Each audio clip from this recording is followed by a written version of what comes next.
ప్రభునామమునకు మహిమ కలుగును గాక. ఈ ఉదయకాల సమయంలో ఈ రీతిగా దేవుని యొక్క వాక్యాన్ని మీకు అందించడానికి ప్రభు నాకు ఇచ్చిన ఈ గొప్ప ధన్యతను బట్టి దేవునికి కృతజ్ఞతాస్తుతులు చెల్లిస్తున్నాను. అలాగే మీ అందరికీ కూడా ఈ ఉదయకాల శుభాలు తెలియజేస్తూ ఉన్నాను. ఈ దిన వాక్య ధ్యానము కొరింథీయులకు రాసిన 2వ పత్రిక 4వ అధ్యాయము 4వ వాక్యాన్ని చదువుకుందాం. దేవుని స్వరూపి అయ్యున్న క్రీస్తు మహిమను కనపరుచు సువార్త ప్రకాశము వారికి ప్రకాశింపకుండా నిమిత్తం ఈ యుగ సంబంధమైన దేవత అవిశ్వాసులైన వారి మనోనేత్రములకు గుడ్డితనము కలుగ చేసెను. ఈ వాక్యము ద్వారా దేవుడు మనందరితో మాట్లాడి మనల్ని బలపరచునుగాక. ఇక్కడ క్రీస్తు మహిమ అని రాయబడి ఉంది.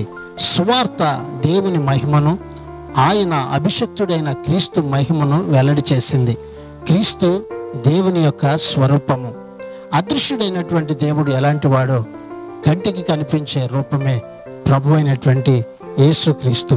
ఆ క్రీస్తుని గురించినటువంటి జ్ఞానంలో మనం నడవకుండా ఇహపరమైనటువంటి పరిస్థితులు మమ్మల్ని అడ్డగిస్తూ ఉన్నాయి. ఈ దినమున వాటన్నిటిని కూడా దేవుడు నిర్మూలించి మనలను ఆయన మహిమకు పాత్రులుగా చేయునుగాక.